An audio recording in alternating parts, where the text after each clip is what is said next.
Mr. Crazy.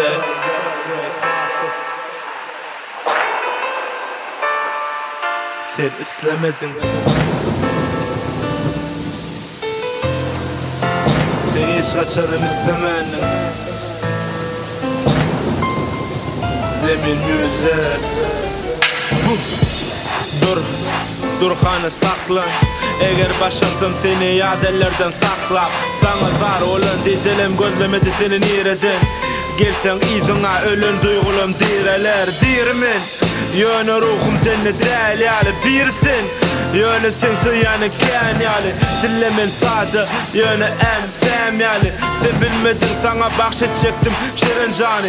Sonsuza bil bağlandın elemini dövcü eken. Senaki inmekirli yürek bir gün doncu eken. Sensizin bolcu eken. Bu yürek oncu eken.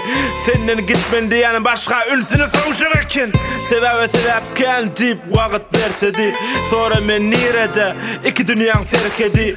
Sen izinde goğunun tapşak bolup sersepi. Kursoğumu sıkılıp berdi yazılı her seti. Sen molson denir, men çümceksen düyüsün mü? Güneş olsan ertemi serecek aldığını mı?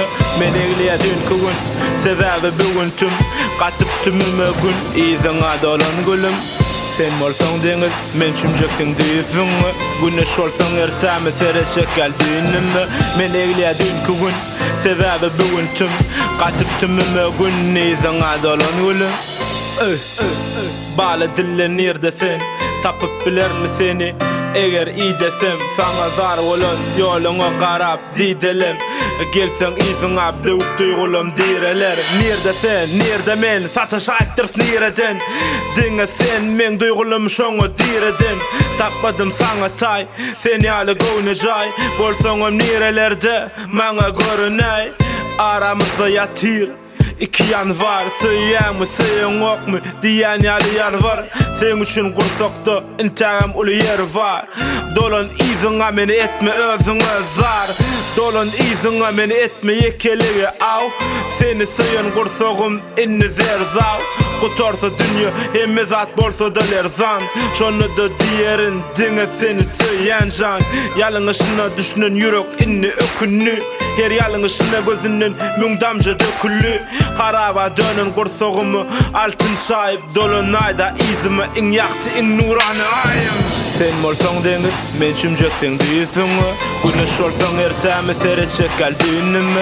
Men eğliye dünkü gün, sebebi bugün tüm. Katıp tümümü gün, izine dolan gülüm.